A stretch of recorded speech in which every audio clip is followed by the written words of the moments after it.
আসসালামু আলাইকুম। ইনশাআল্লাহ আশা করি সবাই ভালো আছেন। আলহামদুলিল্লাহ আমিও ভালো আছি। যেখান থেকে আমার ভিডিওটি দেখছেন সবাইকে অসংখ্য ধন্যবাদ ও সর্বদাই ভালোবাসা রইল। গতকালকে আমি একটা ভিডিও আপলোড করছিলাম, সেখানে আমি অনেক অনেক কথাই বলছিলাম।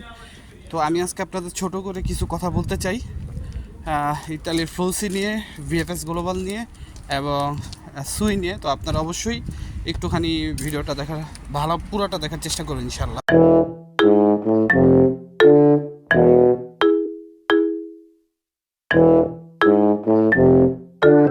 তো সব কিছুর জন্য আলহামদুলিল্লাহ ভিডিওটা ছোট হবে হয়তোবা, আপনারা পুরোটা দেখার চেষ্টা করবেন। প্রথমেই আমি সুই নিয়ে একটু কথা বলি। ভাই আপনারা একটা জিনিস বোঝার চেষ্টা করেন, আল্লাহর রাস্তা আপনাদের পায়ে দুটা পুরি নোলস্তা কোনোভাবে আপডেট করা সম্ভব না। এটা কোনোভাবেই আপনার ইতালি মানে এই ইতালি পেপুত্রা থেকে কোনোভাবে আপডেট করা সম্ভব না। এটা আপনারা যত মনে করেন যে মানে এটা নিয়ে যত গানাগানি করবেন, এটা আমি মনে করি যে আপনাদেরই সমস্যা। ঠিক আছে, আপনাদের দিন যাইব এইটা ভাই কোনোভাবেই মনে করেন যে গাড়াগাড়ি করা সম্ভব না, কোনোভাবে অনলাইন করা সম্ভব না।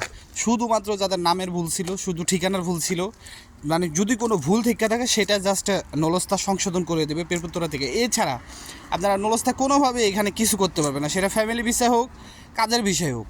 তো এটা নিয়ে আপনারা আর কিছু কইরেন না। দ্বিতীয় যে বিষয়টা কথা বলতেছে আপনাদের মধ্যস্থতাকারী, ঠিক আছে। আমি স্ক্রিনে আপনাদের একটা দেখাইতেছি, এখানে দেখেন যে নলস্তার যে নাম্বারটা সেইটা তাদের মানে সিস্টেমের ভিতর নাই, ইতালিয়ান সিস্টেমের ভিতর নাই। তারা এখানে কি বলছে, তারা এখানে বলে দিছে, এটা আপনার বাংলায় ট্রান্সলেট করে দেখবেন। তারা এখানে বলে দিছে আপনাদের যে মধ্যস্থতাকারী মানে যার মাধ্যমে করছেন ইতালিতে, তার সাথে আপনারা যোগাযোগ করেন এবং এটা আপনারা একটা নির্দিষ্ট সময়ের ভিতরে এই ফাইলটা আপনাদের নিতে হবে। অন্যথায় যদি এই ফাইলটা না নেন আপনাদের কিন্তু ফিঙ্গার রেখে দিবে। ফিঙ্গার রাখলে কিন্তু আপনারা, আমার মনে হয় না যে আপনারা পরবর্তীতে আর ইতালির জন্য আবেদন করতে পারবেন। তো এই কাজগুলি কেউ করেন না, আপনারা ফাইলগুলি ফালায় রাখতেছেন। ঠিক আছে, 90 দিনের ভিতরে এই ফাইলগুলি আপনারা সংগ্রহণ করবেন। যদি না করেন, আমি আগেই বলে দিলাম যে এটা এমন হইতে পারে যে যদি ফিঙ্গার রেখা দেয়, যদি ধরেন আপনি কোনোভাবে ইতালিতে কখনো আসলেন, রোমানিয়াতে আসলেন, যে কোনো জায়গা দিয়ে আসলেন, তখন কিন্তু এটা আপনার জন্য সমস্যা হতে পারে। ঠিক আছে, আমি এই জিনিসটা আপনাদের বলে দিলাম। আপনারা যারা ভিসা রিজেক্ট হচ্ছে বা ফাইল ফেরত হচ্ছে, যাই হয়েছে, নলস্তারি হচ্ছে, এটা অবশ্যই আপনারা কিন্তু ফিঙ্গার দিয়ে দিবে।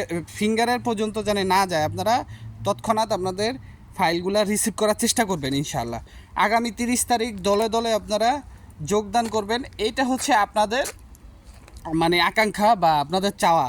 কিন্তু এখন মনে করেন যে এটা কতটুকু কী হবে আমি বলতে পারি না, একদমই বলতে পারি না।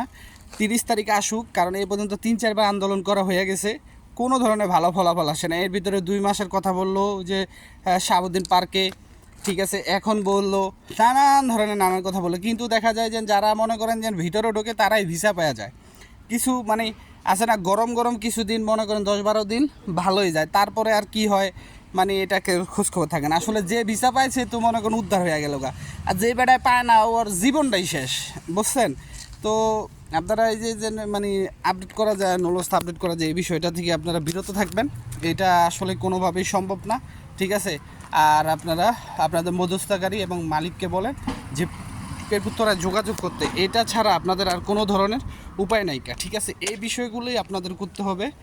আর নতুন ফ্লোসিতে আমি মনে করি যে ভালো মালিক যদি না হয়, আপনার বিশেষ তো ভাই ব্রাদার যদি না থাকে, তাহলে নতুন ফ্লোসিতে আপনাদের আবেদন করার কোনো দরকার নেই। এটা আমার ওপিনিয়ন শেয়ার করলাম আপনাদের সাথে। সবাই ভালো থাকবেন, সুস্থ থাকবেন, সকলের জন্য দোয়া রইল। আসসালামু আলাইকুম, আল্লাহ হাফেজ।